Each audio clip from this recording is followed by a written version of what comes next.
This call is now being recorded.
Muy buenas noches a todos, a todas, bienvenidos. Es un placer poder encontrarnos en este espacio que Dios nos permite, que bueno, hemos preparado con mucha expectativa, nuestro segundo encuentro. Y antes de arrancar con todo, queremos pedirle que pueda cada uno loguearse, ahí donde tiene su nombre con su nombre completo y su apellido, porque así queda registrado en el encuentro virtual para que luego le podamos estar enviando el certificado de participación. ¿Sí? Fíjense que hay una opción donde ustedes pueden poner su nombre completo para que podamos contactarlos y tener sus datos certeros para poder confeccionar el certificado.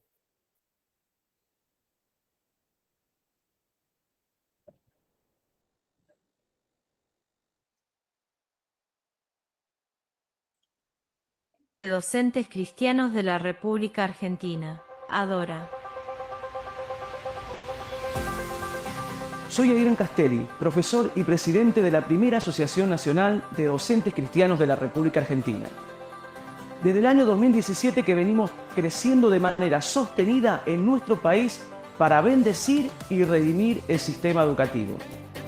Actualmente somos más de 10.000 docentes en todas las provincias del país, de todas las denominaciones, de todos los niveles educativos y crecemos día a día como un solo cuerpo cuya cabeza es Cristo para cuidar y establecer los principios del reino dentro del sistema educativo. El objetivo es formar una red de docentes latinoamericana para unir fuerzas y ayudarnos mutuamente y pensar juntos estrategias para bendecir y redimir el sistema educativo. No estás solo, porque necesitamos estar unidos y formados para los tiempos que corren. No podemos ni debemos debatir con información religiosa, sino científica y objetiva, con el fin de tener argumentos viables en el debate cultural actual. Necesitamos recursos para incorporar estos principios del reino a la currícula educativa, sin incumplir con la laicidad del sistema educativo. Necesitamos defendernos de cualquier imposición o injusticias que se sucedan en nuestro ámbito laboral. Sabemos que Dios nos puso en la escuela con un propósito. Tenemos que pensar juntos la forma de que nuestros alumnos, nuestros compañeros y directivos puedan llegar a Jesús por medio de un testimonio verdadero y acciones que respeten el principio laico de la educación. Porque sabemos que los mejores talentos, ideas y creatividad, Dios nos la entregó a nosotros, sus hijos. Queremos ayudarte a que, si te gusta escribir, por ejemplo, puedas tener tu propio libro. ¿Te gusta capacitar? Puedas dar tus propias conferencias. ¿Te gusta investigar? Aportar nuevos conocimientos. Puedas desarrollar todo el potencial que Dios puso dentro tuyo. Porque la vida se defiende desde la concepción y la familia conforme al diseño original establecido por Dios. Varón y hembra Dios los creó y les dijo, fructifíquense. Más que nunca nos tenemos que levantar para defender el diseño de Dios y preservar a nuestras generaciones. Este año hemos avanzado en la formación de una estructura nacional con maestros y profesores de toda la provincia del país. Primero renovamos nuestra Comisión Nacional, un segundo periodo de gestión con un equipo de profesionales y ministros de alta formación y experiencia, que tenemos como objetivo transmitir la misión y cuidar que todo lo que se haga esté perfectamente alineado a los objetivos propuestos. La Comisión Nacional está conformada por los siguientes integrantes. Quienes habla, profesor Adrián Castelli, docente de nivel secundario y nivel terciario. Como vicepresidente nacional, la profesora Daniela Crisenti, profesora, directivo y fundadora de escuela. Como secretaria nacional, la profesora Fabiana Aguirre, docente de nivel inicial. Como tesorera, la profesora Fabrina Guidela, docente de nivel secundario y contadora nacional. Como primer vocal encontramos a la profesora Ayelen Privitera, docente y también directivo escolar. Como segunda vocal encontramos a la profesora Marisa Stellano, docente y directivo de una institución educativa. Como tercer vocal encontramos a la profesora Analia Arias, docente también del nivel primario. Y como revisora de cuenta, la profesora Gabriela Marín, docente de nivel inicial. Luego avanzamos desde la provincia más austral hasta la provincia más boreal de la Argentina. Ellas son Tierra del Fuego, Santa Cruz, Chubut, Río Negro, La Pampa, Neuquén, Buenos Aires, Santa Fe, Córdoba, San Luis, Entre Ríos, Corrientes, Santiago del Estero, Mendoza, San Juan, Tucumán, Catamarca, Formosa, La Rioja, Misiones, Salta, Chaco, Jujuy. ¿Cómo seguimos? Nuestra visión a futuro está direccionada hacia dos rumbos. Por un lado, cada comisión provincial deberá replicarse en cada provincia internamente, armando comisiones regionales, y estas a su vez en comisiones locales. En unos años, cada ciudad y pueblo del país tendrá su propio equipo de docentes del reino trabajando localmente para bendecir y redimir el sistema educativo. Por otro lado, iniciamos la extensión de la visión de docentes del reino a toda Latinoamérica. Ya iniciamos la red en países como Chile, Brasil, Paraguay, Uruguay, Bolivia, México, entre otros. Ebenezer, hasta aquí nos ayudó Dios y nos seguirá ayudando, porque el más decidido a redimir la educación es Dios mismo. Tenés que ser parte de la revolución. No sos docente por casualidad. No estás en la escuela, en esa ciudad y con esos alumnos por casualidad. Este es tu tiempo. Este es nuestro tiempo. Porque cuando abundó el pecado, sobreabundó la gracia. Somos docentes del reino.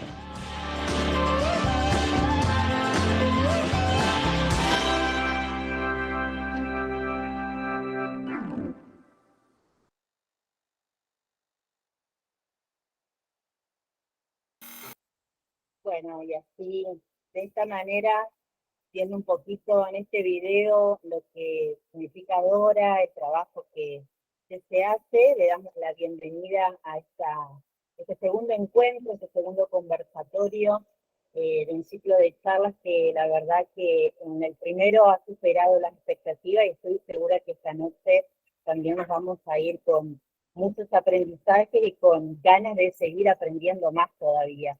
Es un espacio pensado para todos nosotros, docentes y todos los que trabajamos en relación a la educación, pero desde una perspectiva cristiana.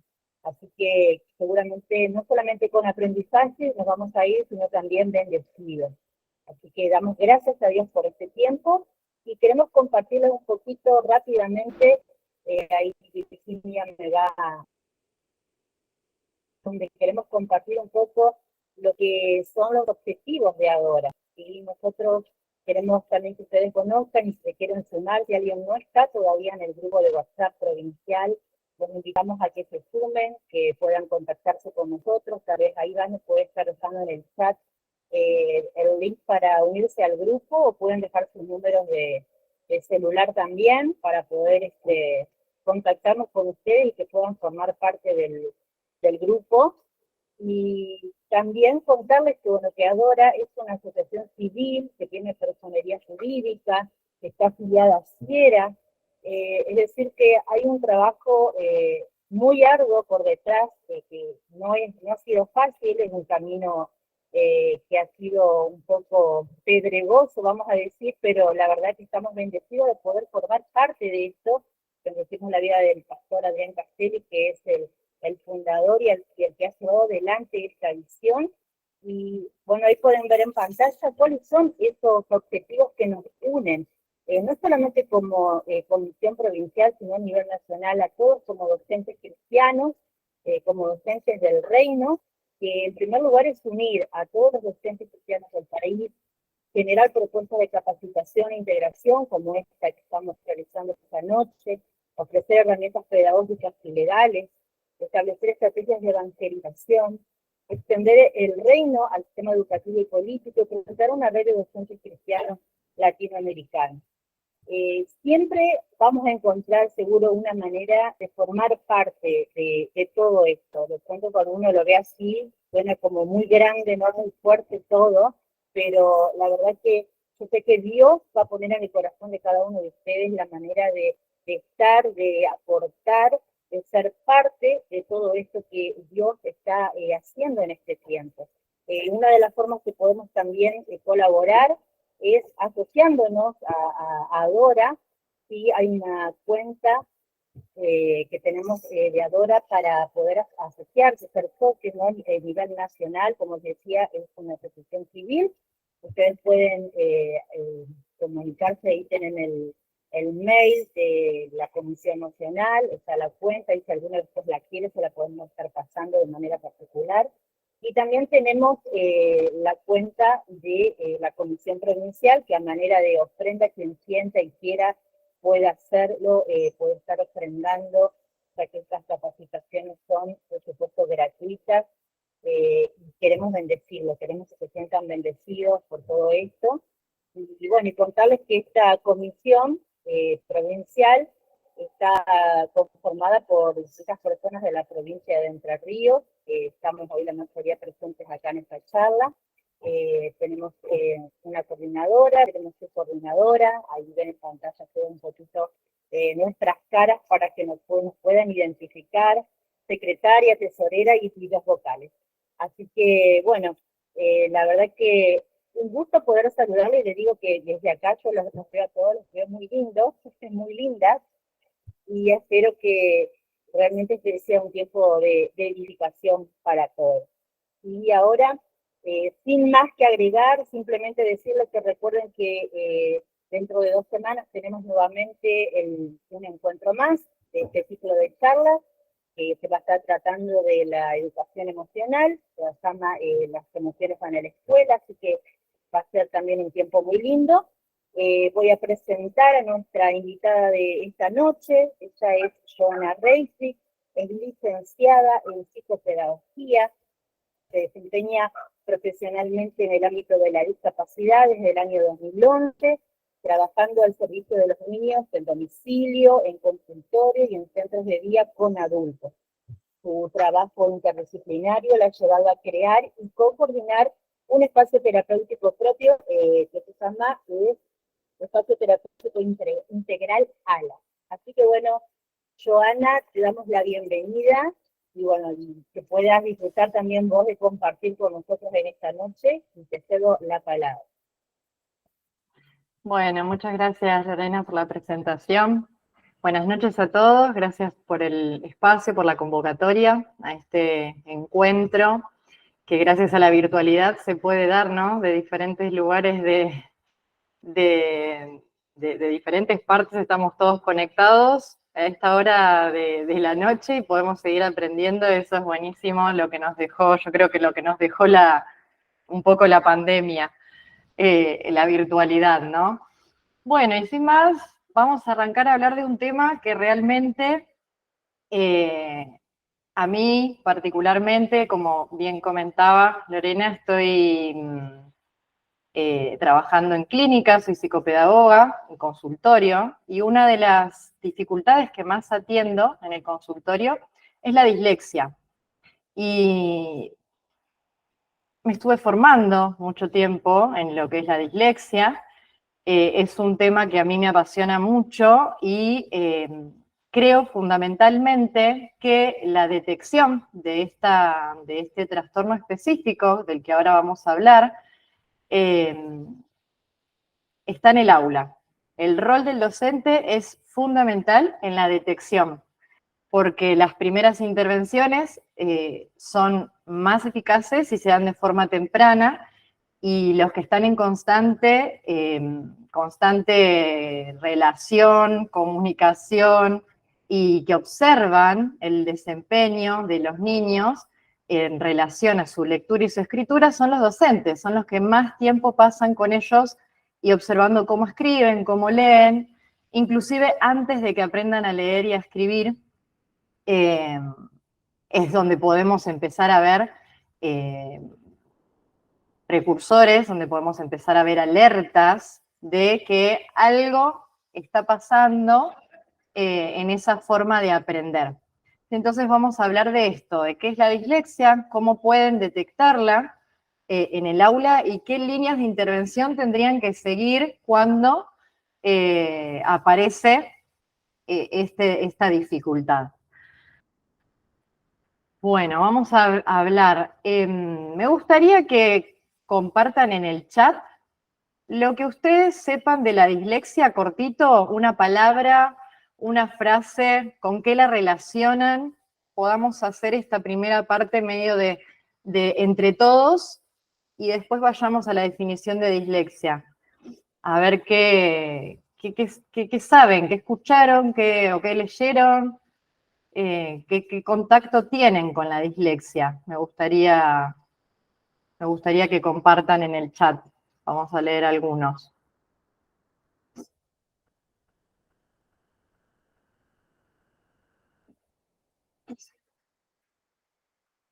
Escritura invertida de letras y de números, es una de las características que más se difunden, ¿no? Dificultad para la lectura, escritura y comprensión de textos, escritura invertida, voy leyendo lo que van escribiendo. Alteración en la lectura y escritura, acompañada generalmente de dislalia, discalculia, trastorno en el aprendizaje, dificultad de lectura, palabras cortadas y letras invertidas.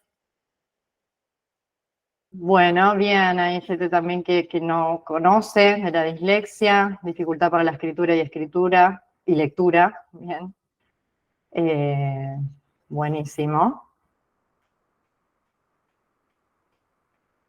Bien, bueno, si quieren seguir agregando está bueno. Me gusta también saber desde qué base partimos, o sea, qué es lo que conocen. Todos estamos entonces casi en sintonía de que es una dificultad que afecta a la lectura y a la escritura, ¿no? Lo que es la dislexia es una dificultad específica, principalmente. ¿Por qué específica se dice? Porque su causa no se encuentra en una discapacidad intelectual o en un bajo rendimiento cognitivo general, sino que afecta específicamente a la lectura precisa y fluida, ¿sí? A la automatización de ese proceso lector, porque una vez que uno está en el proceso de alfabetización, llega el momento en el que ya no decodifico, no solo miro las letras y tengo que pensar en el sonido y asociarlo, sino que el cerebro logra automatizar este proceso. En una persona con dislexia, esta automatización se da de forma más lenta, tarda más, porque el cerebro aprende de otra forma y necesita otro tipo de enseñanza. Y tiene un origen neurobiológico. Y esto es muy importante recalcarlo porque no hace mucho tiempo que hay investigaciones más científicas y con bases en neuroimágenes, en que está la causa o el origen en un funcionamiento distinto del cerebro a lo típico, ¿sí? Que después vamos a hablar bien qué es eso distinto que pasa. Y forma parte de las dificultades específicas del aprendizaje. Como mencionaron en un comentario, la discalculia, que es la dificultad más en el manejo numérico o del cálculo, ¿sí? Es otra dificultad específica que no se da por un rendimiento cognitivo bajo, porque la persona con dislexia, como vemos acá, tiene una inteligencia promedio, ¿sí? O normal, o a veces inclusive por encima del promedio. Tuvo oportunidades de enseñanza, es decir, estuvo expuesto a la enseñanza explícita, fue a la escuela, fue al nivel inicial, primero, segundo, se le enseñó a leer y escribir de forma típica, con un conjunto de alumnos como es el aula, pero no logra igualmente adquirir la lectoescritura. Y tampoco se debe a dificultades visuales ni auditivas. Todas estas cuestiones son cuestiones que se descartan en un diagnóstico que se podría hacer por un profesional de psicopedagogía, ¿no? Se evalúa primero todo lo que tiene que ver con la capacidad intelectual, porque si hay un rendimiento disminuido, bueno, no estaríamos hablando de una dislexia, estaríamos hablando de otro tipo de trastorno, ¿no? Entonces, esto que yo les digo, siempre se observa si la capacidad cognitiva es promedio o superior o está conservada. Cuando hablamos de capacidad cognitiva, hablamos del razonamiento, hablamos de la memoria, hablamos de la atención, hablamos también del razonamiento no solo lógico, sino, bueno, también cuantitativo, verbal, la comprensión. Se evalúa todo el perfil, y si todo ese perfil está dentro de un promedio para la edad esperada y las dificultades de lectura y escritura persisten, entonces es donde se arriba a este diagnóstico. Y además tuvo que haber estado esa persona expuesta a la enseñanza del proceso lector, como les decía recién, por ejemplo, en el aula, con un mínimo de 3 meses. Nuestra lengua, en castellano, es esperado que la alfabetización se dé en ese tiempo, ¿sí? Entonces, si empieza a pasar el tiempo y la alfabetización no se logra, hay ciertas dificultades que ahora vamos a ver cuáles pueden ser, hay que prestar atención.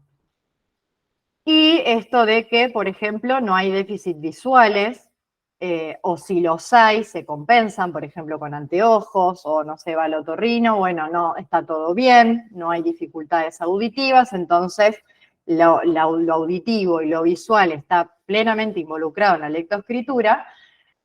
Si está todo en orden o se compensa y las dificultades persisten, entonces estamos ante una dificultad específica en el aprendizaje. Vamos a hablar un poquito de las causas. Que esto que les comentabas en un principio, de que ahora se sabe que tiene un origen neurobiológico. Antes se hablaba mucho del origen más, de que era una cuestión más emocional, de que había cuestiones que afectaran el aprendizaje de la lectoescritura, por el deseo de aprender.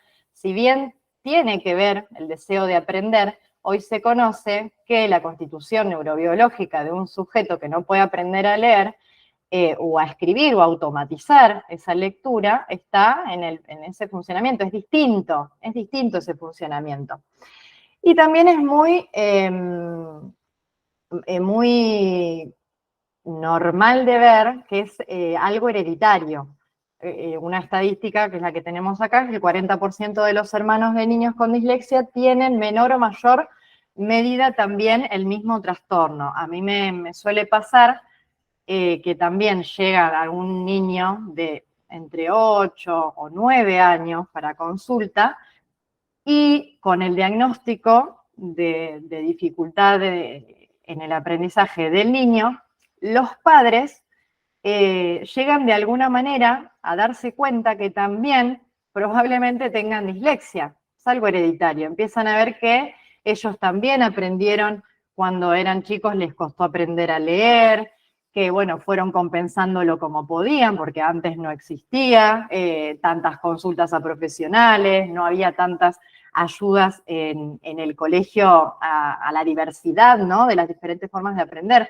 Entonces, bueno, uno lo fue compensando como pudo. Y pasa esto, que se dan cuenta, o a veces quieren también tener una evaluación para ver si realmente ellos también tienen dislexia. Y pasa seguido, porque es un factor causa, ¿sí? Y esto que hablábamos de lo neurobiológico tiene que ver con cómo procesa el cerebro los estímulos que se presentan a la hora de leer y escribir. Lo que pasa cuando nosotros leemos es que activamos primero la zona visual, ¿sí? Activamos la zona visual del cerebro, nuestro cerebro reconoce una determinada letra o una determinada palabra y lo que hace es, bueno, activar la zona fonológica del cerebro. La fonológica se encarga de los sonidos del cerebro, perdón, de las palabras o de los grafemas. Entonces, ¿qué pasa? Lo que hace entonces en ese momento nuestro cerebro es, a ver, este estímulo visual, imaginemos, ve la M. ¿Cuál es el sonido que yo tengo guardado para ese estímulo visual? La M. Entonces, mi cerebro recurre a asociar esos dos estímulos, el estímulo visual con el estímulo fonológico. Lo que pasa en la persona con dislexia es que el procesador fonológico se encuentra en déficit. Entonces no puede acceder de forma automática a ese sonido. Entonces es donde aparece la dificultad, como vemos ahí en el numerito 3, en esa parte del cerebro, que es el parieto temporal, a automatizarla, porque no puede haber ese análisis fonológico que es del sonido y no lo puede unir a ese estímulo visual, entonces no se puede acceder al significado. Vieron que es todo un proceso que se da en segundos, porque uno cuando es un lector típico, esto se hace de forma ya automática. Es algo que ocurre en milésimas de segundos y yo puedo leer de forma fluida. Y como vemos acá, las personas con dislexia activan las mismas áreas del hemisferio derecho, pero en el hemisferio izquierdo, que es todo lo que tiene que ver con la lectoescritura, el lenguaje verbal, más el razonamiento verbal, es baja en ese reconocimiento de palabras, ¿sí? Y a veces se da también que el reconocimiento visual está disminuido. Primero lo fonológico y después lo visual. Entonces vemos acá que el cerebro sí funciona de una forma diferente que lo típico. Entonces, ¿qué pasa cuando repetidamente insistimos en enseñar a una persona que no tiene el procesamiento típico, como a todos, ¿no? Enseñar las letras, las palabras, y en que empieza a leer y en forma que hay que poner las sílabas y después llegamos a la palabra. ¿Qué pasa? No entiende, no lo logra procesar de la misma forma, no logra acceder al sonido, entonces todo el tiempo tiene que estar decodificando, porque no hay automatización. Es como si nosotros estaríamos aprendiendo otro idioma. Cualquier idioma, imagínense que están aprendiendo italiano, tienen que estar todo el tiempo tratando de decodificar, o inclusive, no sé, o chino, porque es mucho más distinto a nuestro idioma. Tenés que estar viendo cada símbolo que tienen, a ver a qué sonido corresponde. Es una decodificación, literalmente, ¿no? Estamos poniéndole todo el tiempo de forma más lenta y gradual, es el código a eso que estoy viendo, de cómo suena, ¿sí? Entonces es ahí donde está la dificultad para comenzar a automatizar ese proceso. Y es acá donde pueden intervenir como docentes en la prevención, inclusive, y en la detección, porque cuanto más temprana, como les decía al principio, cuanto más temprana sea esta detección, mejor pronóstico tiene una persona con dislexia.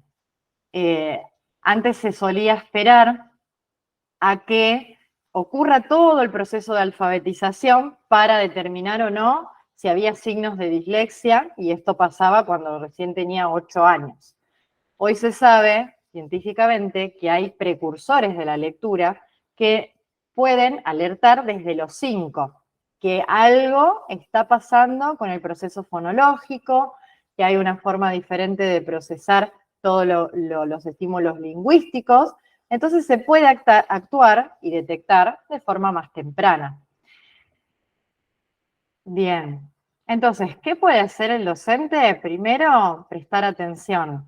Cuando uno está enseñando, si bien tiene un curso numeroso, es obvio eso, Pero los niños que no están procesando la información de la misma manera suelen resistirse a las actividades que tienen que ver con la lectoescritura, suelen distraerse más que otros niños, y tendrían que probar diferentes formas de enseñanza, ¿sí? Entonces, como para probar, ahora vamos a ver de qué formas estamos hablando, diferentes formas de enseñanza, porque quizás no aprenden de la forma típica, pero con otro tipo de enseñanza logra adquirir el conocimiento, logra adquirir esa habilidad que yo estoy tratando de implementar.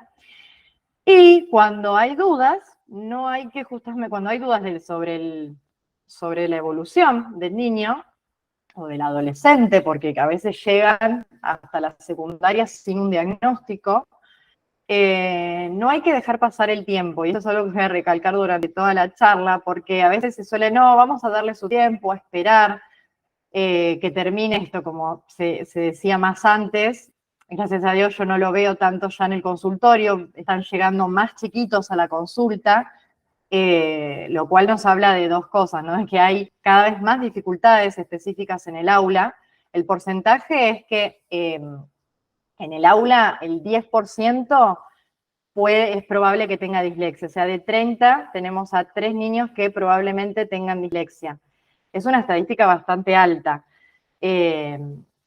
Y están llegando cada vez, o sea, lo bueno es que llegan de más chiquitos y la intervención se puede hacer mucho mejor cuando están en ese proceso de alfabetización y no esperando que tengan 8 años y ya la brecha con sus pares sea mucho más grande, porque ya a los 8 años se espera que alguien lea y escriba, hay más contenido al cual acceder, y al no tener la alfabetización, le estamos truncando el acceso a esos contenidos. Entonces, cuanto antes se pida una interconsulta, mucho mejor. Y cuando hablamos de interconsulta, hablamos, ¿no?, de profesionales externos, que, bueno, en el colegio obviamente no se hacen los diagnósticos. Bueno, ahí estuve también charlando con Vanessa sobre cómo es en Entre Ríos los equipos de orientación, que acá en Buenos Aires, dentro de la escuela, no en todas, en las escuelas públicas, pero en algunas tienen un equipo de orientación escolar que está compuesto por psicopedagogo, psicólogo. En Entre Ríos es otro sistema, es algo externo, ¿no? Entonces, bueno, tendría que hacerse, elevarse las alertas o lo que estén viendo a ese equipo, o directamente hablar con la familia y pedir la interconsulta. Después vamos a ver bien cómo hacer eso. Vayamos metiéndonos a los indicadores de riesgo. ¿A qué hay que prestar atención? Depende en qué etapa escolar esté ese niño, niña, adolescente. En el nivel inicial, como hablaba hoy, que la conciencia fonológica es lo que está abajo. Cuando hablamos de conciencia fonológica, hablamos de la capacidad o la habilidad que tenemos para manipular los sonidos del habla de forma mental. Esto que decíamos, sabemos que la M es la M, la R es la R, todo esto que nosotros conocemos como los sonidos de las letras, nuestro cerebro lo, digamos, manipula mentalmente, entonces después puede unir esos fonemas y puede unir fonema consonante con un fonema vocal, armar las sílabas y después la palabra. Todo esto es una manipulación mental. Bueno, esto, como es el déficit en lo fonológico, en las personas con dislexia, se puede observar desde el nivel inicial, inclusive desde los 3 años. ¿Cómo se observa este desarrollo a corta edad? En las habilidades, por ejemplo, para rimar. Miren que en el nivel inicial hacemos muchas canciones o versitos o este tipo de actividades, y ahí podemos ver si el niño reconoce rimas o no, con sonidos finales, en separar en sílabas. Y acá hablamos todo desde del estímulo verbal. Obviamente que no a los 3 años ni a los 5 vamos a poner a un nene con un cuaderno, eso es más de etapa primaria, a separar en sílabas ni nada. Entonces hablamos todo del estímulo verbal. que si puede separar en sílabas, las famosas palmitas, o saltando, si puede aislar sonidos iniciales. A los 3 años, entre los 3 y los 4 años, se espera que por ejemplo, las rimas o el separar en sílabas, si uno se le enseña, puede hacerlo de forma verbal. No decir, obviamente no vamos a decir separar en sílabas, ¿no? Vamos a cortar la palabra, vamos a separar la palabra. Casa, casa, que lo pueda hacer y después lo pueda, digamos, lo pueda reproducir sin el modelado, ¿no? Que lo pueda reproducir de forma autónoma. Ya llegando más a los 5 o 6 años, tiene que tener una capacidad de segmentar fonémicamente, o sea, de deletrear. Esto de decir, bueno, tenemos la palabra primero con el estímulo visual, casa. ¿Cómo son los sonidos de casa? K, A, S, A. Que pueda decir los sonidos de forma aislada, primero con el estímulo visual y después sin la palabra a la vista, que sea la manipulación netamente mental, que puede decir casa, los 6. ¿Cómo se escribe casa? Siempre con los sonidos, ¿no? Y siempre destaco esto, que nosotros leemos y escribimos con los sonidos, no con los nombres de las letras. Entonces es muy importante trabajar en el aula también en la primera parte, en la alfabetización, con los sonidos, con todos los sonidos. Otro precursor de la lectura, cuando decimos precursor, no es una habilidad que antecede a la lectura y la escritura en sí. Si yo puedo manipular los sonidos del habla, si yo puedo conocer las letras, puedo conocer todo el abecedario y puedo reconocer que tal palabra comienza con, puedo diferenciar los sonidos iniciales, puedo después lograr la automatización. Pero si hay dificultades en estas áreas, ahí es que hay que estar alerta.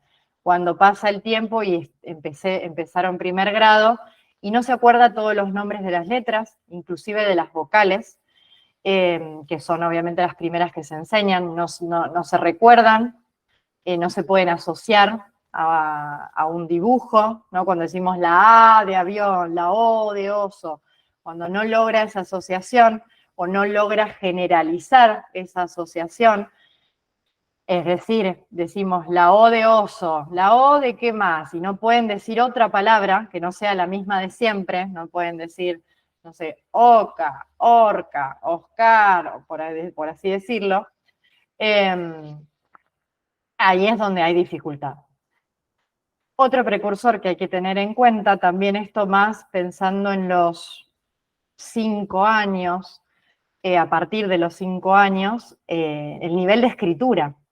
¿Qué nivel tiene? Dar oportunidades para escribir, obviamente con enseñanza explícita, empezando con el nombre, empezando con su nombre, que a los 5 años ya se espera que lo escriban, dar oportunidades de escribir, esto ya en primaria, cosas que vean en el salón, solo la letra inicial, ¿sí? Dar oportunidades para observar la escritura es muy importante. Acá hay algunos ejemplos de lo que les decía recién, las sílabas. Es muy importante, cuando yo les hablaba en un principio de probar diferentes estrategias, de hablar de enseñar con estrategia más multisensorial, no solo quedarnos con el pizarrón, con el cuaderno o lo visual, sino involucrar el cuerpo, involucrar lo kinestésico, el movimiento, involucrar lo que tiene que ver con lo sensorial, con el tacto, porque a veces esto solo se lleva a cabo en el nivel inicial, y cuando uno empieza primaria se va olvidando todo lo que tiene que ver con el aprendizaje más sensorial, y a los niños que tienen este tipo de desafíos les sirve mucho más. A todos les va a servir este tipo de aprendizaje, de enseñanza, pero las personas que tienen dislexia, mucho más, porque aprenden más de esa experiencia con el contacto, ¿no? De, no sé, escribir las letras en el piso y recorrerlas, armar con plastilina, jugar con fuentes de sal o de polenta para marcar las letras, ¿no? Que salga un poco de lo que tiene que ver con lo estático de el pizarrón o la hoja. Para lograr otro tipo de llegada a estos niños que tienen estas dificultades. Otro de los indicadores de riesgo que podemos observar a edad temprana es el interés por todo lo relacionado al aprendizaje en general, ¿no? A veces baja el nivel de interés, baja el nivel de atención, como decíamos hoy.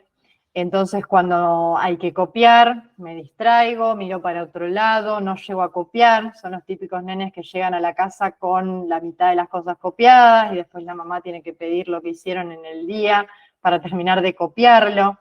Pero justamente pasa porque es un esfuerzo cognitivo elevado el que ellos tienen que hacer, porque copian letra por letra, porque les resulta muy difícil y mucho esfuerzo, entonces baja la atención, no deseo hacerlo, y en general, cuando no voy a acceder a la lectura o la escritura, no puedo aprender el resto del contenido, entonces no lo quiero aprender. La memoria verbal, porque la dislexia no solo va a afectar lo que tiene que ver con la lectura y la escritura. Como alguien decía en las primeras, cuando hablamos de qué era la dislexia, afecta la comprensión. Claro, porque no hay, por ejemplo, automatización de la lectura. Entonces, la lectura no es fluida, se lee despacio, cuesta llegar al significado de lo que estoy leyendo. Termina de leer y le preguntas, ¿me puedes explicar con tus palabras? No, no sé lo que decía. Porque tanto fue el esfuerzo en decodificar que no pudo comprender. Entonces va a terminar afectando otras áreas, como lo es la comprensión verbal o la memoria verbal. Hay dificultades en recordar secuencias verbales o en recordar nombres, todo lo que tenga que ver con lo lingüístico, o secuencias inclusive de días, la secuencia de los días, de los meses. A veces termina afectando a otras áreas como matemática porque no pueden aprenderse las tablas las tablas en general las aprendemos de memoria, y tiene que tener toda una explicación bien explícita de por qué llegamos a tal resultado en las tablas para que puedan lograr aprendérselas o a través de cierta estrategia poder ellos solo de forma autónoma entender cómo llegar a 4×4. Porque no pueden aprendérsela, ¿no? Entonces, bueno, va a afectar a otras áreas. Y cuanto más tarde se detecte, va a ir afectando más áreas en lo que es a nivel cognitivo. Lo que no quiere decir que baje su rendimiento cognitivo general, porque bien dijimos que tiene un nivel cognitivo promedio. Lo que va afectando es su desempeño más académico, porque no puede acceder de forma fluida o automatizada a esto. Otra cuestión que hay que observar es la velocidad para nombrar objetos o leer palabras, que después en la presentación vamos a ver un cuadro de cantidad de palabras esperadas según nivel que está cursando. Porque esto es algo que en el aula lo pueden hacer, ¿no? A veces se toma lectura más para ver, bueno, cómo es la fluidez, más para ver cómo es la prosodia, pero a veces no se mide la velocidad, que es algo que se puede implementar sin ningún cambio para el niño. Poner un cronómetro para leer una lista de palabras y la docente llevar un registro de cuántas palabras puede leer por minuto en esos niños o adolescentes que vemos que tienen una dificultad, me ayuda a mí a tener un parámetro de en qué etapa o en qué nivel de lectura está y cómo procesa la información. En niños, esto lo podemos hacer, en niños menores, o sea, que no están alfabetizados, a los 5 años o a los 6, podemos hacerlo con que nominen objetos, ¿no? Dice velocidad para nombrar objetos, o colores, láminas, ¿no? Cuando cuesta denominar lo que yo estoy viendo, puede ser un predictor de una lectura poco fluida a fines del primer ciclo de la primaria. Porque cuando yo denomino un estímulo visual, yo tengo que integrar justamente estos dos procesos. El visual, porque estoy viendo un objeto, con el estímulo lingüístico, ¿no? Con la información lingüística. Integro esos dos procesos y puedo decir lo que estoy viendo, que es lo que hacemos cuando leemos. Acá lo podemos probar con imágenes, dibujos, colores. Entonces, si eso se da lento, me da una pauta de que puede haber una baja fluidez lectora, porque el mismo proceso se va a llevar a cabo cuando aprenda a leer y a escribir, o en ese proceso de leer. Y cuando hay bajo vocabulario también, cuando les cuesta encontrar las palabras para responder preguntas escritas o para defenderse de forma oral. Generalmente en la oralidad igual hay más fortaleza en las personas que tienen dislexia. Porque, como está descendida la parte de lectura y escritura, tratan de buscar la forma de defenderse de forma oral. Entonces, acá se prioriza quizás más la evaluación oral, darle oportunidades, darle alguna chance más de oralidad en las pruebas, en las tareas, o inclusive cambiar los formatos de las evaluaciones a que no haya tanta producción escrita, múltiple choice, verdadero, falso, unir con flechas. Entonces, donde cuando no hay producción escrita es donde mejor rinde esta persona, porque también hay déficit en vocabulario. Entonces, cuando tiene que escribir, se encuentra que quizás lo que sabe o lo que estudió no puede ponerlo en palabras. Porque, a ver, una de las formas en las que nosotros adquirimos vocabulario es leyendo. Cuando leemos, adquirimos cierto léxico específico de un área, entonces podemos volcarlo después a algo que queremos reproducir o algo que queremos expresar o comentar. Entonces, como no hay lectura, hay bajo vocabulario. Entonces, este es otro precursor, que esto se puede ver ya más en edad de fin de primer ciclo, cuarto, quinto, sexto. En el segundo ciclo se ve mucho más cuando llegó a segundo ciclo sin haberse diagnosticado esta dificultad o sin haberse por lo menos alertado, ¿no? en este área.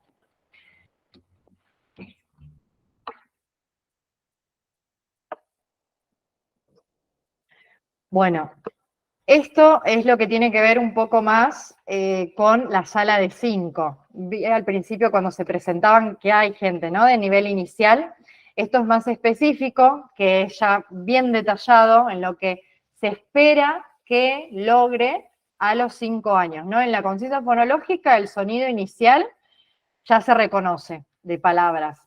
El vocálico seguro, y tiene que empezar a ver el sonido de consonante, ¿no? Que reconozca las consonantes como la P, la M, la R, todas estas a los 5 años se pueden reconocer.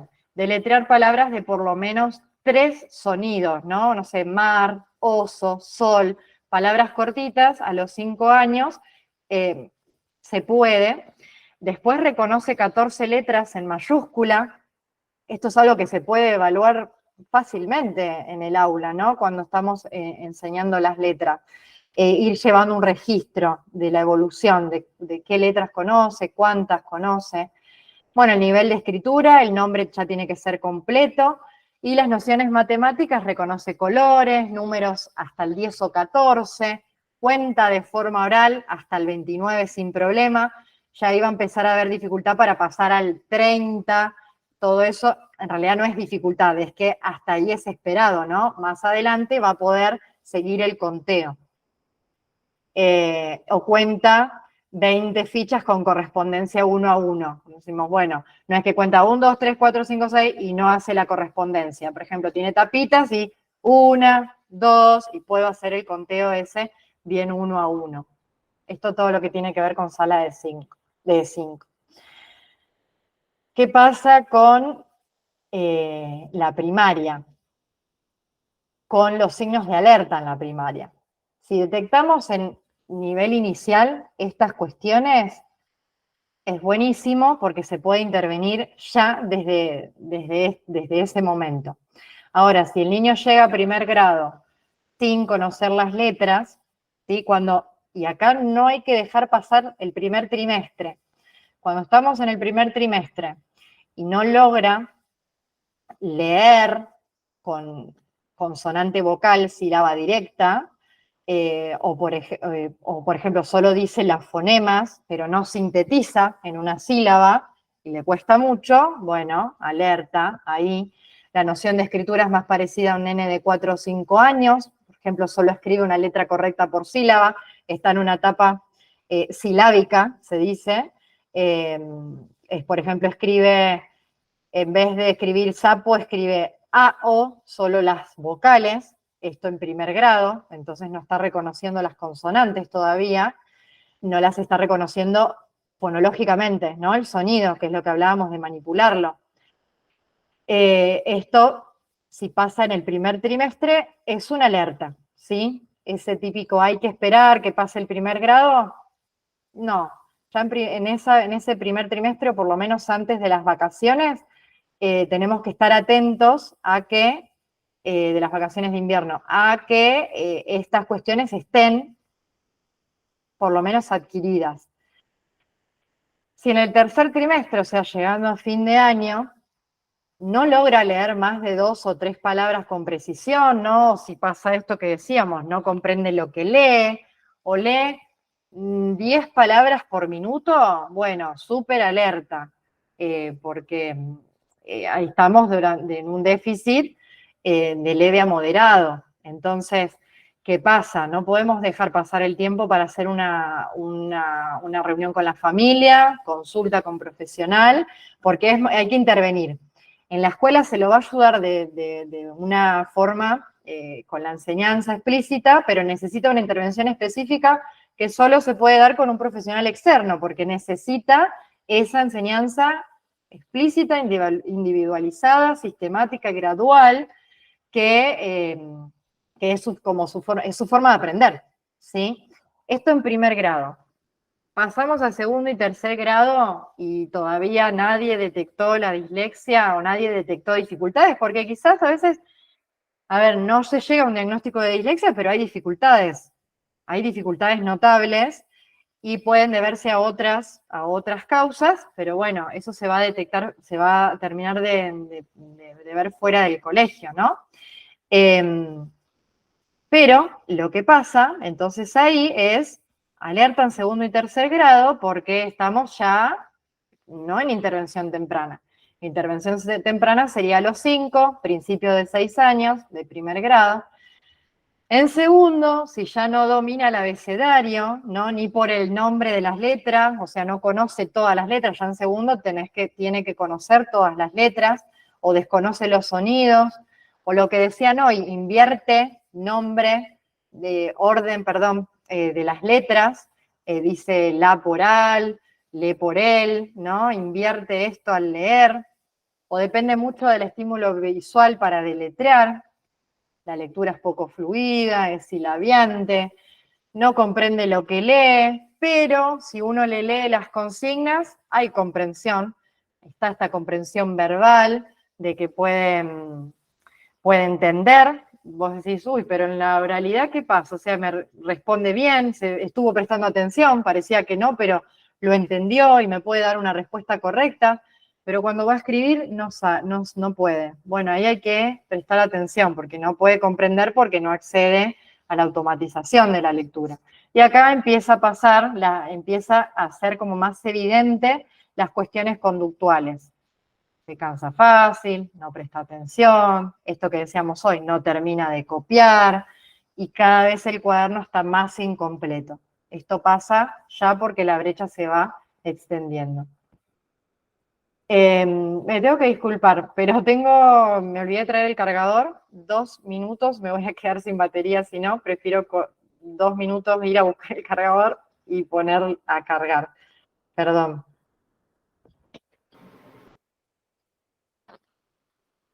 Mientras Joana está compartiendo, estoy pensando, y es muy interesante, seguro que cada uno de ustedes debe estar pensando, le está poniendo carita a estas realidades, ¿verdad? Así que es muy bueno que puedan estar también pensando en algunas consultas, dudas, inquietudes para que las puedan ir escribiendo en el chat. Y en esta breve pausa, estoy pensando en Jesús y en cómo él se manejó con las personas, ¿no? Cómo él se relacionaba, cómo él se vinculaba.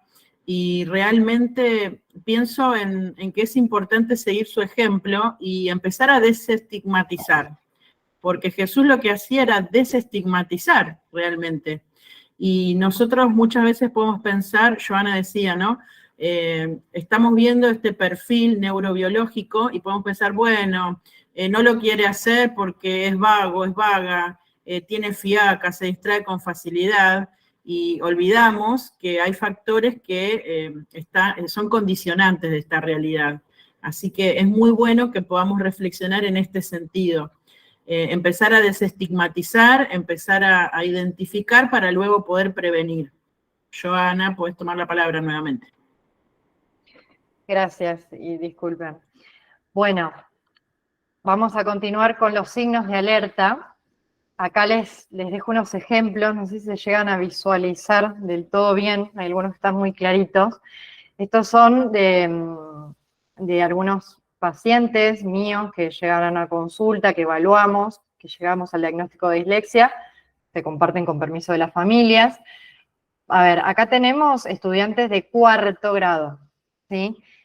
Por ejemplo, vemos en la primera imagen un 4, inclusive, con una orientación distinta, ¿no? Está al revés el cuarto.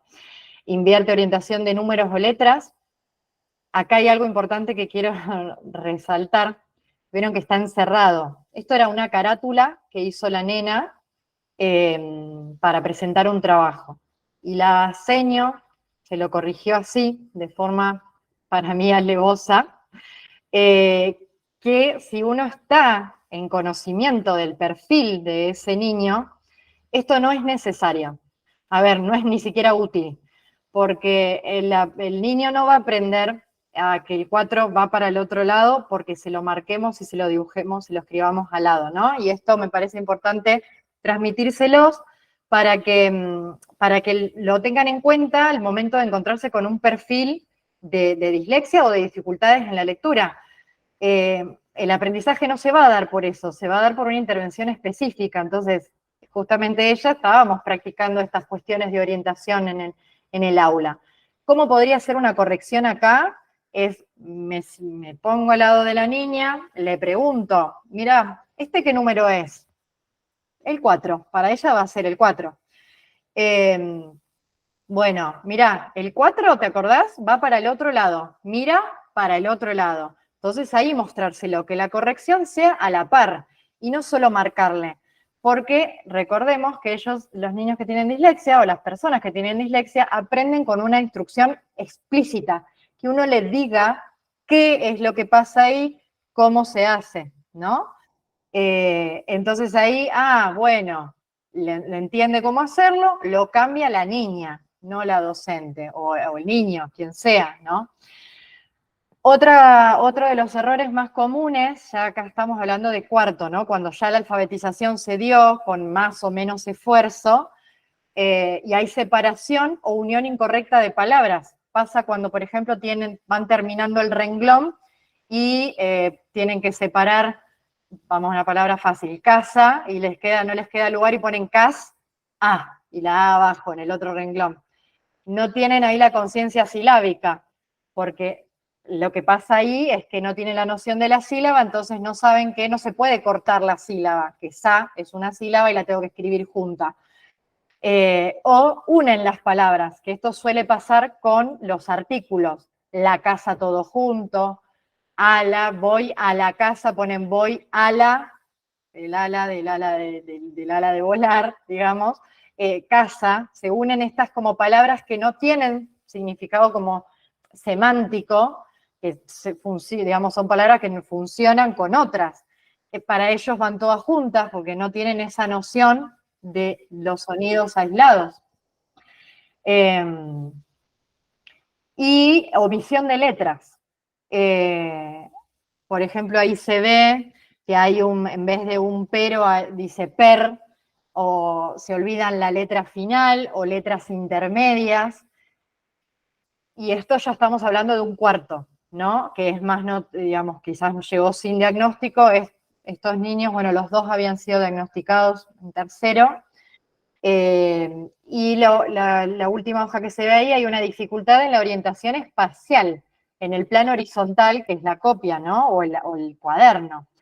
Ahí se ve otra vez que la palabra página está escrita con la P al revés, o fíjense la cursiva, cómo está escrita en esa hoja cuadriculada pequeñita, que es la que usan todos, ¿no? Pero la persona con dislexia, esa hoja lo marea grandemente, entonces no saben cómo ubicarse bien en esa hoja. Esto es lo que tiene que ver con primario. Y acá, bueno, otros más de cuarto, adición y omisión de letras. Adición, ¿no? Cuando agregan una letra más a la palabra. Por ejemplo, acá hay el ejemplo del que está, dice tradicionales, le agrega una S. Después, bueno, también hay una omisión. O sustitución de letras, separación otra vez incorrecta de palabras. Bueno, estos son los errores más comunes que se ven cuando ya el estudiante está alfabetizado. Esto como que hay que detectarlo como una alerta cuando esté alfabetizado. Este es de un estudiante de primero, en el último trimestre. Tampoco se llega a ver muy bien, pero estaba en el último trimestre en una escritura en transición recién a etapa silábica. Es decir, hoy decíamos, a principio del primer trimestre tiene que estar por lo menos en una transición hacia la etapa alfabética, ¿no? Y acá estamos viendo que este estudiante estaba en el último trimestre de primero, cuando llegó a la consulta, en una etapa recién silábica.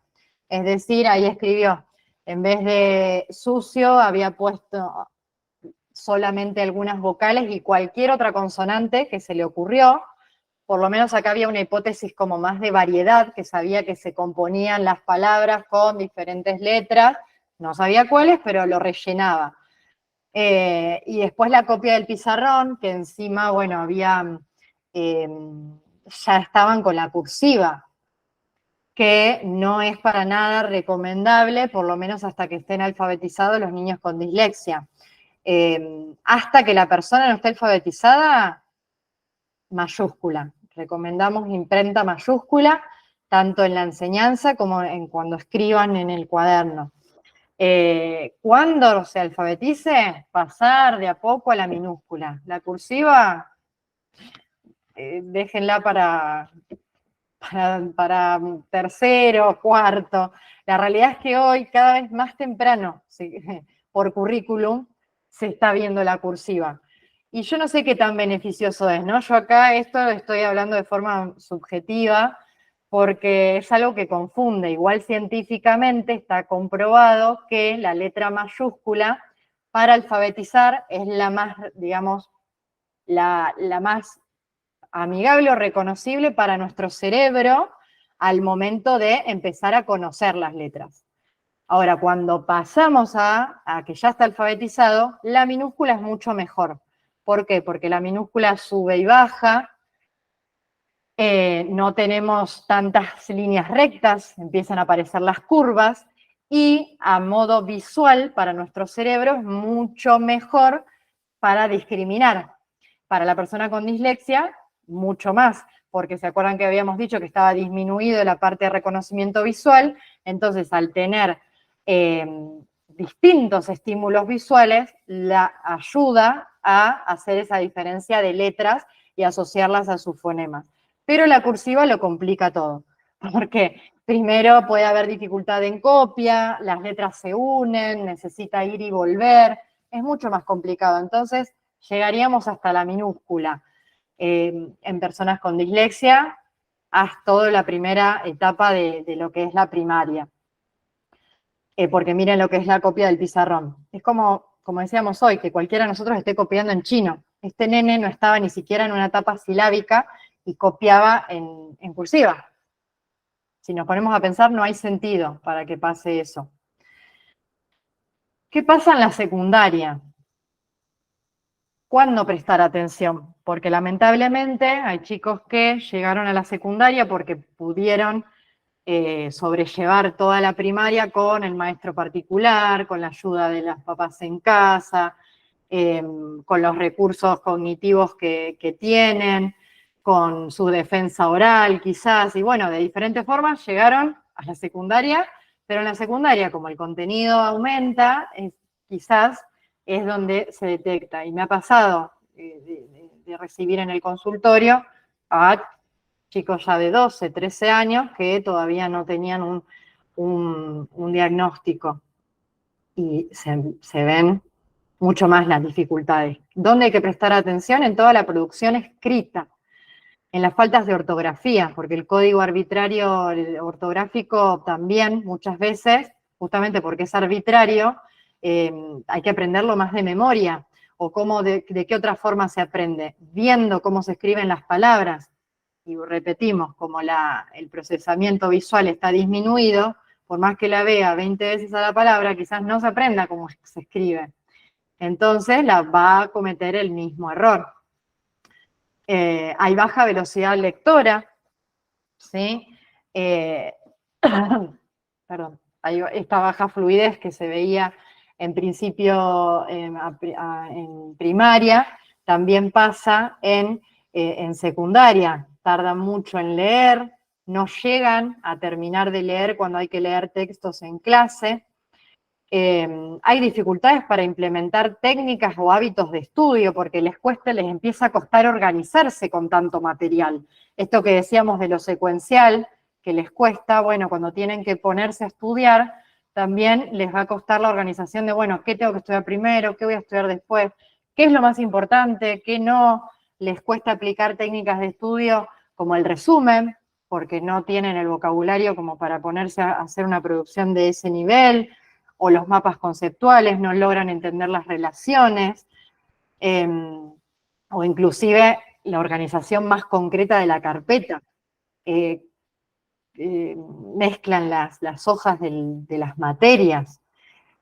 Hay baja velocidad de procesamiento y de memoria de trabajo. ¿Y esto cómo se ve? Cuando tarda más que sus compañeros, por ejemplo, en copiar, o en leer, o en terminar las tareas, o ustedes continuamente están viendo que hay tareas incompletas. Entonces, es ahí donde hay que prestar atención, o la memoria de trabajo, es decir, la memoria de trabajo es esa memoria que nosotros activamos cuando tenemos que aprender una información por un periodo bien cortito de tiempo y operar con esa información. No sé, por ejemplo, cuando estoy resolviendo cálculos, estoy resolviendo una suma, vamos a hacerlo con algo fácil, y me tengo que llevar cierto número, ¿no? Me llevo la decena. Yo me tengo que acordar que me llevé esa decena, qué función cumple, sumarla y poner el número que corresponde. Eso es una memoria de trabajo. Tengo que operar ahí, en ese momento, con esa información, la tengo que recordar para dar una respuesta. Cuando empezamos a ver que hay cuestiones de que yo le doy una consigna y tampoco entiende cómo resolverla, o hay una consigna que tiene dos órdenes, por ejemplo, lee el texto y responde las preguntas, y se quedan solamente con leer el texto y no saben cómo continuar. Bueno, estas son alertas de que algo está pasando en lo que tiene que ver con la comprensión y la memoria de trabajo. Y cuando, como decíamos, se desempeña mejor en lo oral que en lo escrito. Esto lo comprobamos cuando, no sé, da orales, cuando hay exposiciones orales, o cuando se le lee y sí comprende y puede responder a las preguntas de forma oral, como decíamos hoy. Acá hay dos ejemplos también de un estudiante de secundaria. Bueno, no se ve muy bien, pero esa era una producción. Tenía que escribir algo, esta era de biología. Tenía que escribir sobre un tema en particular, y no llegó ni a dar una definición de lo que le estaban pidiendo, ¿no? Y bueno, obviamente está incompleto. Estudiante de segundo de secundaria. Después continúan apareciendo, por ejemplo, acá le marcan todas la acentuación, las dificultades para unir o escribir correctamente las palabras, hay separación incorrecta, y estas son cuestiones que en el secundario tienen que alertarnos. Hay niveles esperados, ¿no? Cuando constantemente vemos las dificultades en ortografía, algo está pasando. Quizás puede pasar esto, produce de forma escrita, logró la producción, pero con muchas, muchas, muchas faltas de ortografía. Entonces ahí estamos hablando de una disortografía, que es que está dentro de lo que es dislexia, que es una dificultad ahí en la expresión escrita, puntualmente. Entonces, tenemos que estar alerta a eso también. Esta es la tabla que yo les comentaba, con las velocidades de lectura esperadas, que tenemos de primero, acá bueno, es de séptimo grado, que sería hasta los 12 años. Esto depende también de cada lugar. Acá ahora igual tenemos la primaria de Buenos Aires hasta sexto. Fíjense, primer grado, entre 30 y 50 palabras estamos hablando por minuto. Y hoy hablamos de que, bueno, si lee 10 palabras por minuto, es algo súper significativo, porque esto es lo esperado. Entre 30 y 50 palabras. Y esto es lo que decíamos, podemos verlo con textos que uno, a ver, en primer grado o segundo, podemos evaluarlo con listas de palabras. En cuarto, quinto, sexto grado, uno puede tener textos ya predeterminados que sepa la cantidad de palabras que tienen, ¿sí? Después esto yo se los puedo compartir a las chicas, las coordinadoras, si quieren compartir la presentación para que tengan toda la información detallada y les quede. Igual creo que queda grabado, así que lo pueden después compartir, se los puedo compartir. Hay una fórmula muy simple para sacar esta velocidad de palabras por minuto. Entonces, sumado a esta tabla, uno puede como tener un parámetro de algo que uno puede observar en el aula. E inclusive puede hacer una derivación a un profesional con una información bien concreta que obtuvo en el desempeño del niño en el aula, que es súper valiosa para un proceso de diagnóstico psicopedagógico, por ejemplo. Acá también lo que les dejo son algunos recursos virtuales para la evaluación de predictores, de esto que hablábamos al principio, de la conciencia fonológica, de lo que tiene que ver con reconocimiento de las letras, del nivel de escritura. Todos son páginas web que tienen acceso, todos tienen acceso gratuitos, tienen material imprimible y también interactivo. Hay uno solo que es Boombox, que tenés un acceso gratis por un mes, creando un usuario, después, bueno, es un usuario pago. Y no quería dejar de compartirles la bibliografía, que es de donde yo también me basé cuando armé este taller. Rufina Pearson es una de las referentes en lo que es dislexia en nuestro país.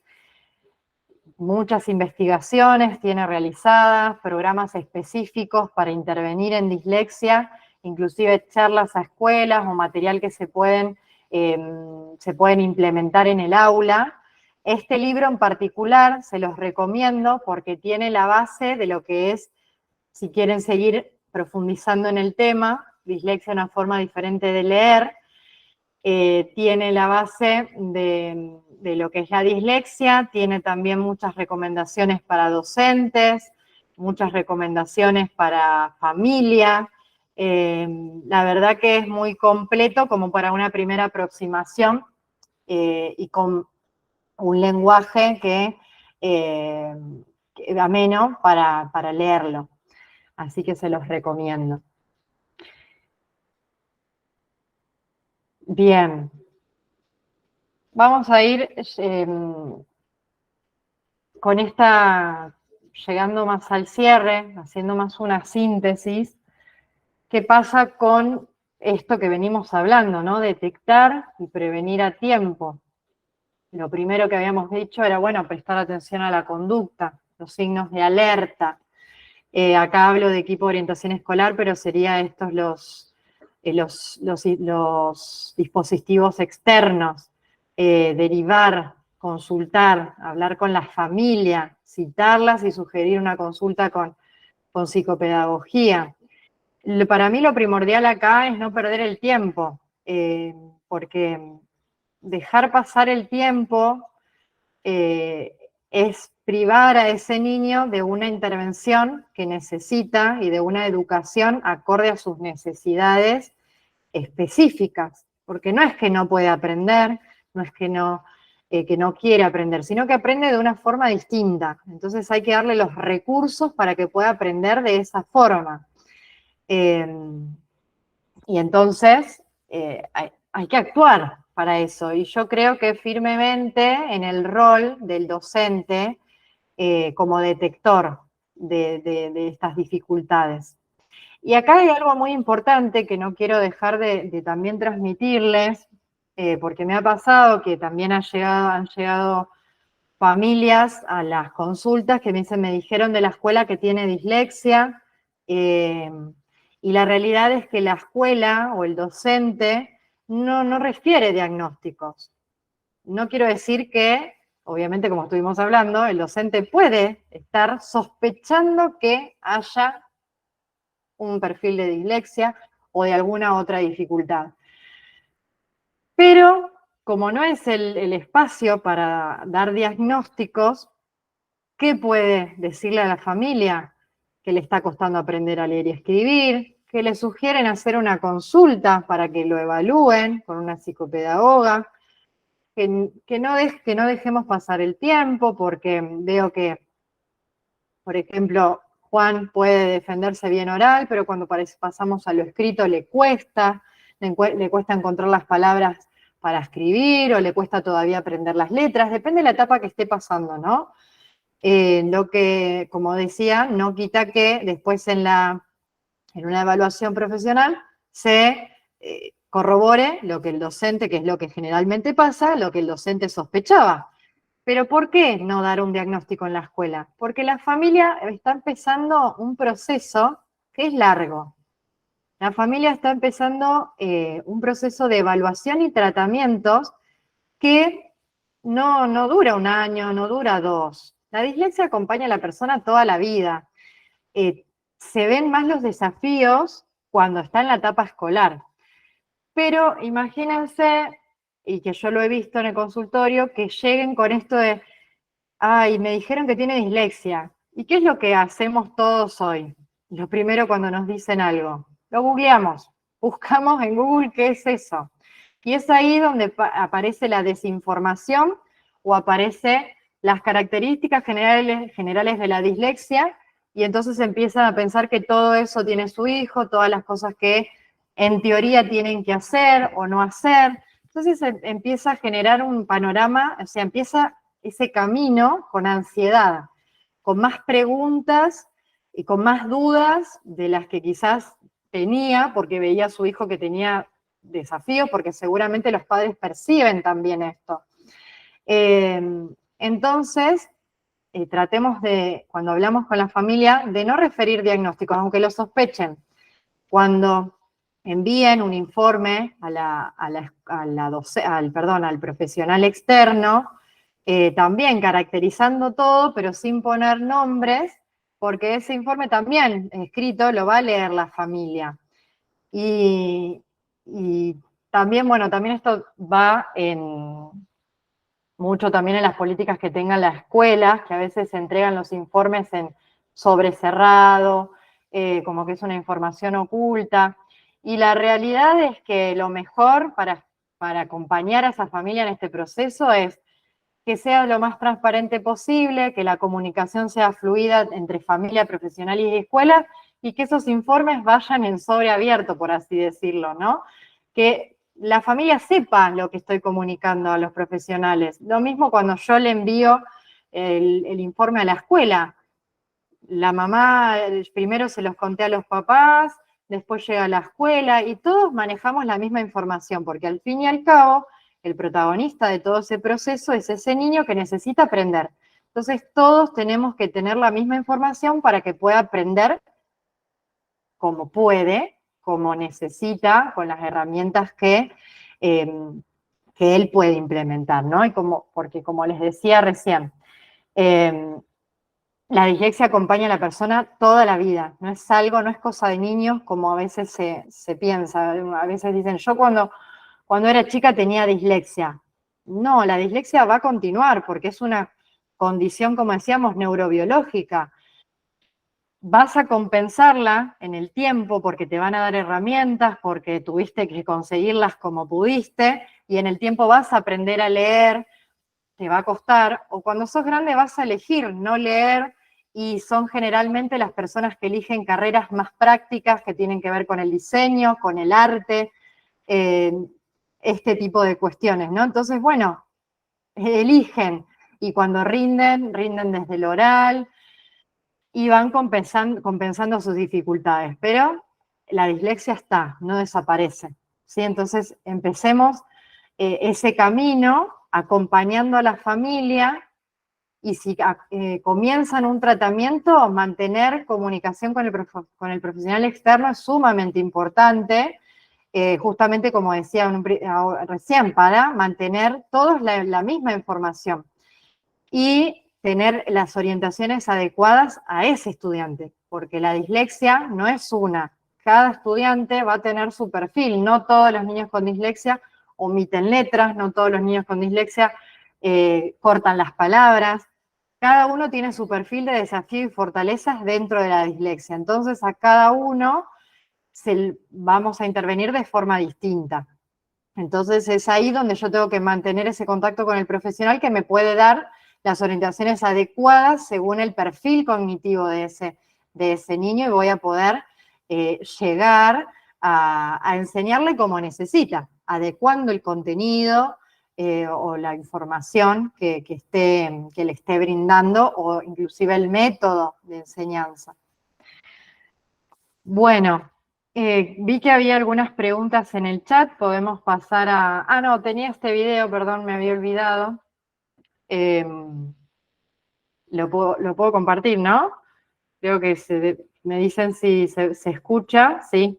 Esta es una charla breve que tuvimos con Sofía, de 12 años en este momento. Este video lo grabamos en el 2020, cuando teníamos las sesiones de psicopedagogía virtuales, porque charlando con ella y que ella sabía de estas charlas que yo había comenzado a dar, ella era muy consciente de su diagnóstico de dislexia, que se cerró como a los 10 años, y hablando de la importancia de la intervención temprana, surgió mi propuesta hacia ella de si quería contar un poco cómo había sido ese proceso.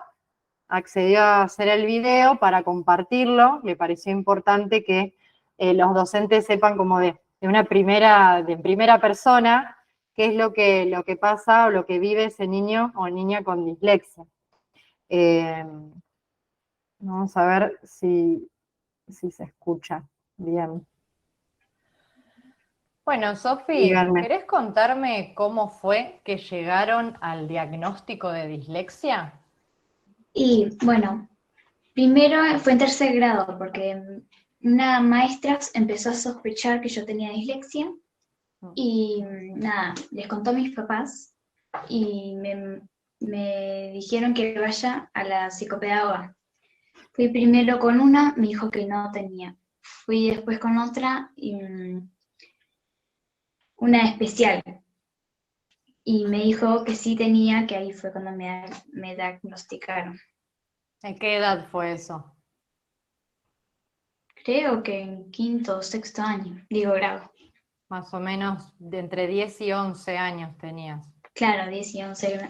Claro, desde la sospecha de a los 8 años, pasaron entonces algunos años de evaluaciones hasta que dijeron que era dislexia. Sí. Claro. Uh-huh.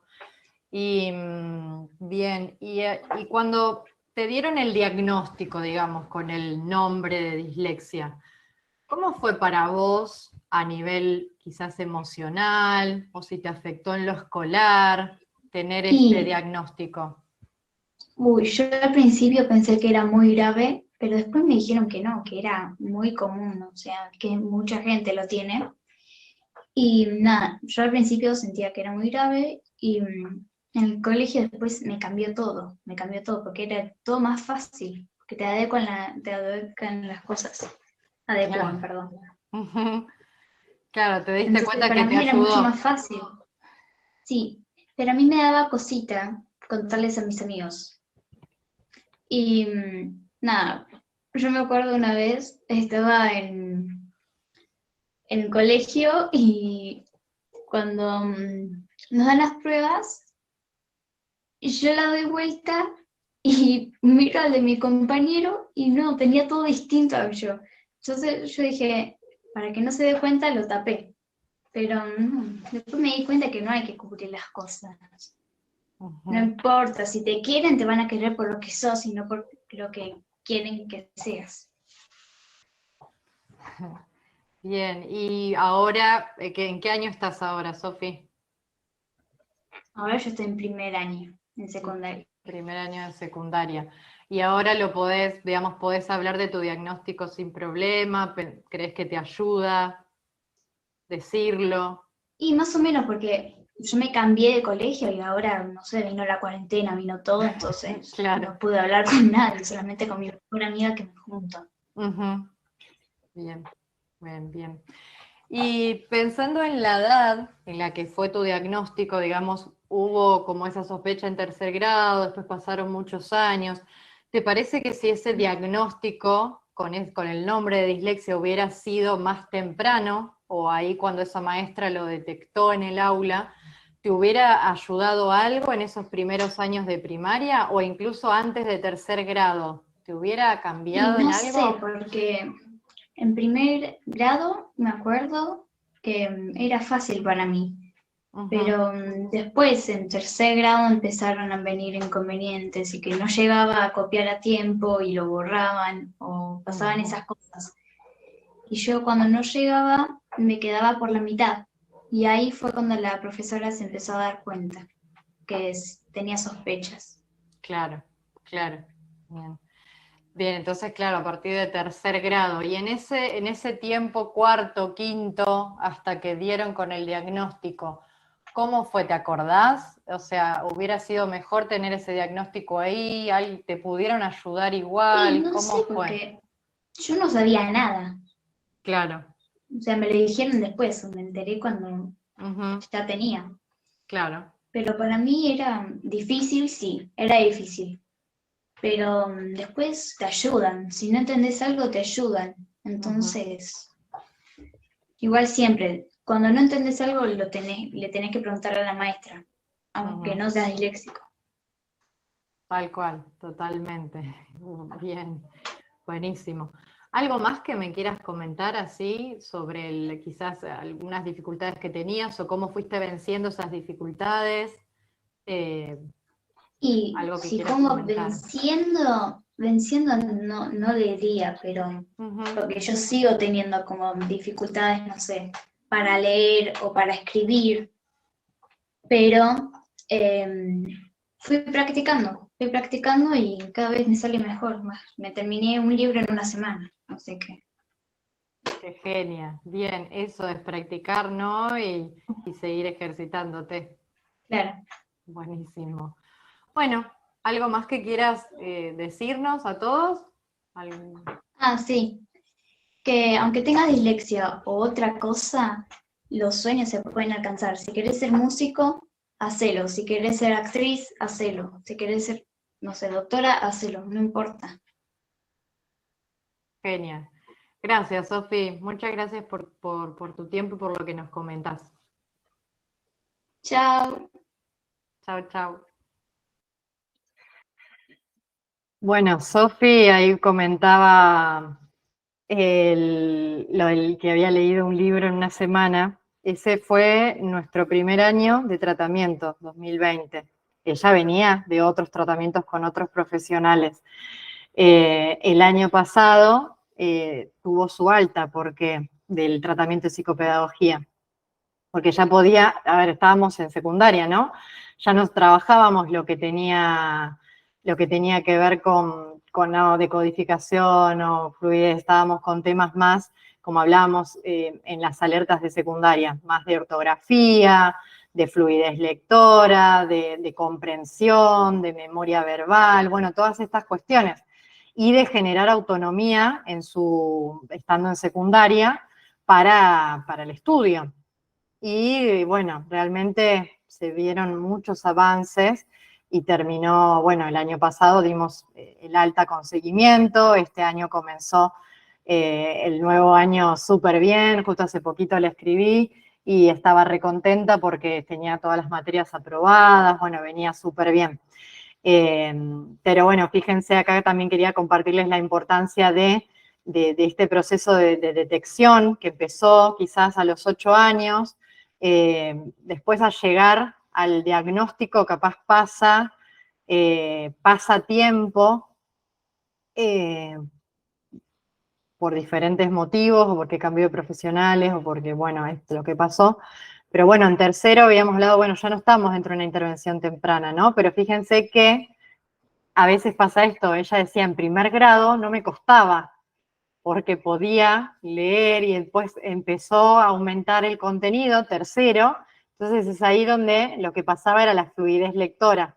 Entonces a veces esta automatización hace que no se logre la fluidez. Puede aprender las letras, puede aprender, asociarlas con los sonidos, pero después pasa que el tema de la fluidez baja, hasta baja, y es ahí donde empiezan a aparecer todos los otros desafíos. Entonces, es súper importante el rol del docente en el aula para estar atento y mirar esos desafíos que van apareciendo. Bueno.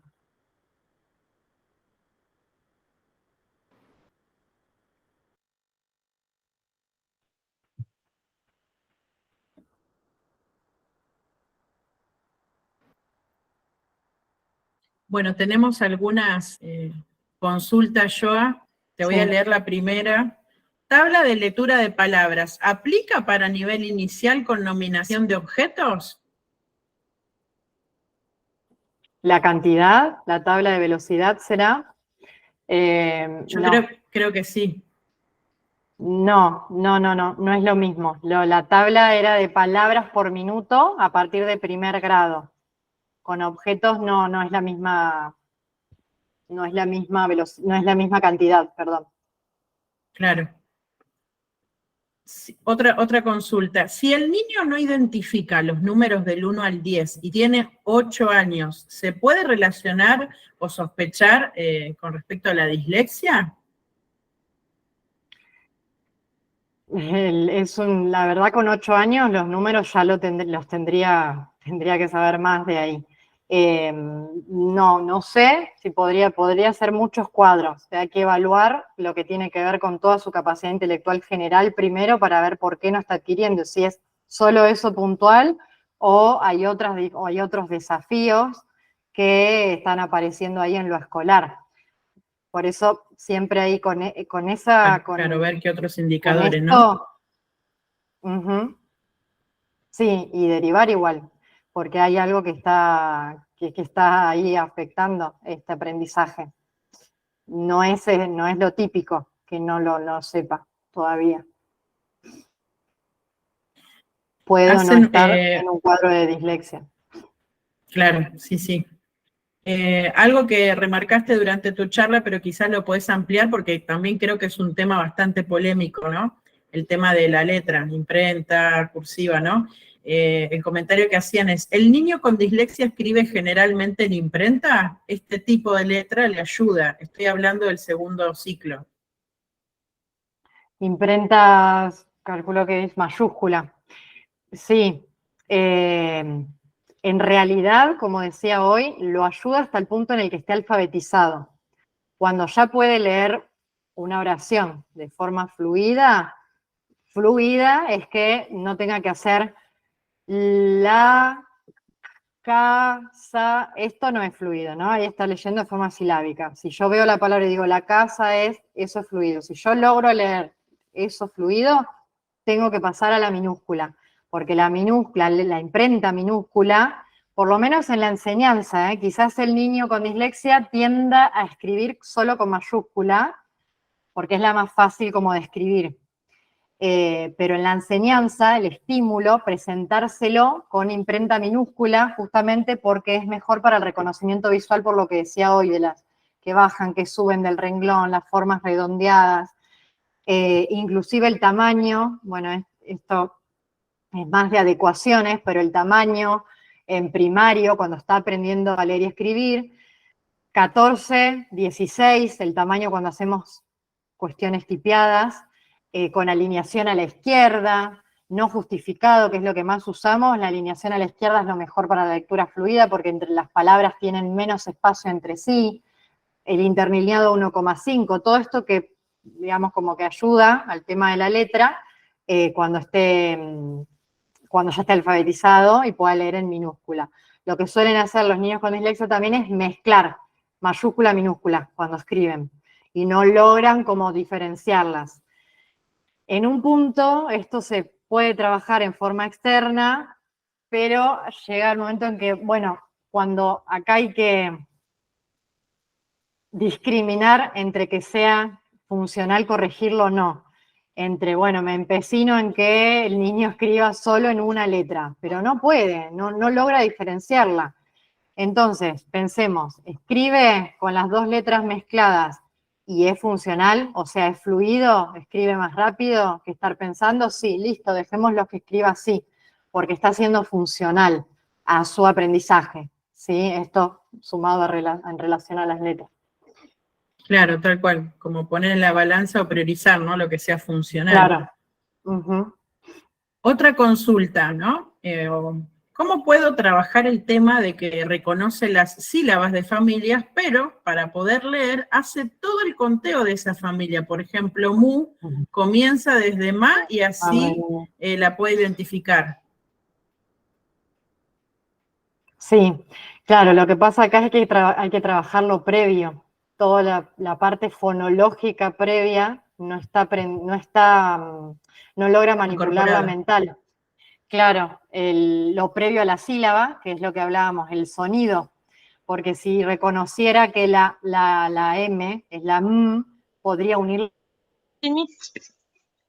a cualquiera de las vocales, pero no, tiene que hacer todo el paso. Entonces ahí hay que trabajar la conciencia fonológica de fonemas de forma aislada antes. Hay un paso previo que no se consolidó.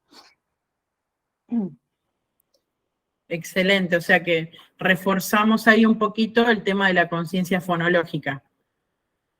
Uh-huh. Sí. Creo que hasta ahí estaban las consultas, los comentarios. Yo tengo una preguntita, Vane, ¿puedo hacer? Es personal. Sí, Virgi, por supuesto. No la escribí en el chat. Quiero consultarte, Joana.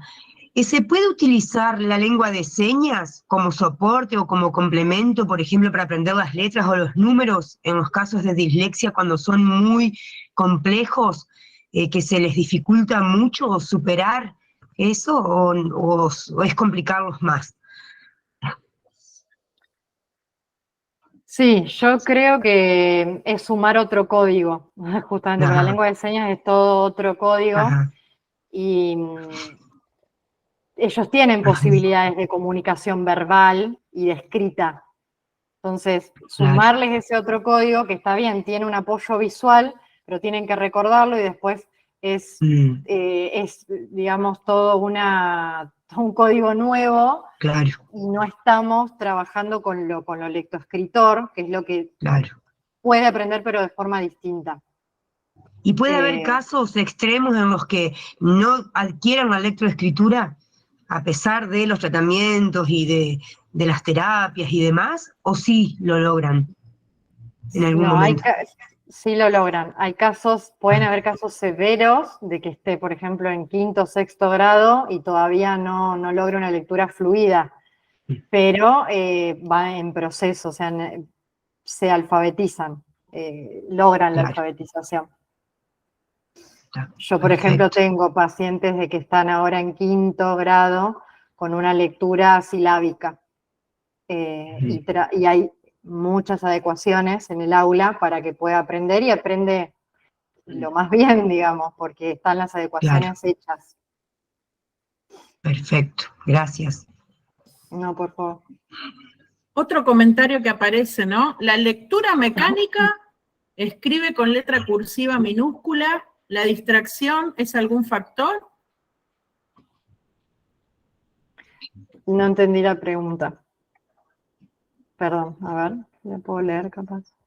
Sí, la leí tal cual, pero por ahí la pueden clarificar un poquito mejor. Hay Y la otro lectura comentario. mecánica, Sí. ¿La la encontraste? lectura mecánica, sí, supongo que es la automatizada. Sí. Escribe con letra cursiva minúscula. Son diferentes. Claro, no entiendo cuál es la pregunta con la lectura mecánica. Escribe con letra cursiva minúscula. Si puede escribir. Sí, puede ser que logren. Siempre es de acuerdo a la enseñanza explícita que uno le dé. Pero como yo les decía, la cursiva no la recomiendo hasta 2º ciclo.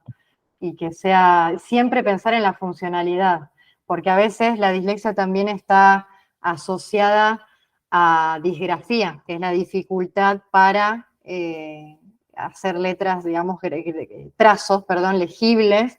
Entonces la cursiva complica mucho más toda esa legibilidad. Claro, dificulta. Ujú. Y ahí ¿Hay otro había algo más que comentario? decía perdón, Vane, la distracción es algún factor. Sí. A veces puede haber, no es causa, las dificultades de atención no son causas, pero puede haber una comorbilidad. A veces las personas que tienen dificultades en la lectura y escritura presentan déficits atencionales. A veces se confunde la dislexia con un déficit atencional también, por falta de Claro. interés o deseo. Entonces, no quiere aprender, es vago, no presta atención cuando leemos, entonces es una dificultad de atención. No es causa, pero puede estar en forma simultánea. Claro. Hay un comentario que quizás vos querés hacer alguna acotación al respecto, ¿no? Una profe de matemáticas dice que es mucho la deficiencia en las tablas de multiplicar en el secundario. Quizás vos querés hacer algún comentario al respecto. Sí, yo también lo veo en el consultorio, que generalmente siguen usando la tabla pitagórica, ¿no? Y sería un apoyo que por lo menos en personas con dislexia se permitiría, ¿no? Por este tema de la memoria. Creo que tiene que ver con la enseñanza tradicional que seguimos manteniendo en las escuelas. Uno a veces como docente sí intenta innovar o algunas otras formas, pero en líneas generales la generalidad de la escuela quizás pública o tradicional sigue la currícula y se enseña de forma tradicional las tablas y que hay que aprenderlas cada vez más temprano, por lo menos yo hablo de la experiencia que tengo en el consultorio, de que veo que están en 2º y ya están por la tabla del 6, no sé, como cosas elevadas. Entonces se busca como más la aceleración o la rapidez y llegan a secundario sin haberlas aprendido por esa enseñanza tradicional quizás, que no todos la siguen. No todos siguen esa enseñanza tradicional. A veces terminamos viendo que no solo las personas con dislexia no la siguen. Pero bueno, hay otras personas que aprenden de otras formas o son más fuertes en otra área, entonces no las van a aprender de memoria. Quizás necesitan sí todo ese razonamiento, que quizás sí se ve en la escuela, pero se busca más que la aprendan y ponerla en práctica y repetirla a través de procedimientos y no tanto quizás del razonamiento, lo que tiene que ver con las tablas de forma tradicional. Sí, totalmente. Sí, es muy buena la acotación con respecto a ese comentario y creo que este encuentro nos permite, nos da esa posibilidad de reflexionar sobre nuestras prácticas. Justamente ahora también en la provincia de Entre Ríos estamos de receso escolar, es un tiempo hermoso, por eso valoramos quienes se conectaron en este momento y también a quienes luego van a estar mirando esta charla tan interesante, Joa, que te agradecemos poder compartir con nosotros, y también enfocarlo, sumar, hacer un pequeño cierre con respecto a todo lo expuesto, más como presentaba Lorena hoy, nuestro rol como cristianos, ¿sí? Teniendo presente que la integralidad del niño, del adolescente es tan importante y aún más, resignificar mucho más nuestro rol como esos docentes que podemos estar detectando, que podemos estar sospechando y que podemos llegar a tiempo, como Sofi muy bien nos compartía de primera mano, poniéndole voz a esta realidad, como yo también decía, ¿no? Seguro que todos le vamos a poner cara, le podemos poner una carita a todo esto porque estamos hablando de personas y el foco es la persona. Por ahí Joa también en su disertación comentaba con respecto a veces a la currícula, a los proyectos, a la institución. Nuestros niños, niñas y adolescentes son el corazón de la escuela. Ellos son el corazón de cada una de nuestras clases, de nuestra aula, y debemos facilitar, debemos desafiarnos cada día más a incorporar herramientas que necesitamos para poder llegar, para que haya una llegada, y también como compartía en esa pequeña pausa desde la perspectiva también de Jesús, cómo él se vinculaba con las personas, él visibilizaba, no estigmatizaba. Y me encanta también porque Sofi lo decía, tengas dislexia o no, es decir, podés tener tal vez alguna otra palabra o etiqueta. Qué lindo y qué importante que empecemos a desetiquetar en nuestras aulas, en los pasillos, en los recreos, desestructurar, porque, bueno, precisamente de algún modo es como Jesús anduvo en la tierra y con toda esta capacitación, esta riqueza, este caudal con el cual hemos reflexionado en esta noche, sea un puntapié. Hay muchos que se han conectado y me encantó que han dicho, la verdad es que ignoro o desconozco sobre este tema, me parece genial porque queremos que esto sea una aproximación, queremos que esto sea un tiempo de concientización. Quizás el tiempo es acotado, por supuesto, y para la complejidad que requiere este tema, pero ya que ahora sea como un cimbronazo para algunos de nosotros que empieza a resonar un ruido especial, creo que nos va a llevar a todos a facilitar y armar esta que es ahora, que es algo que me encanta priorizar.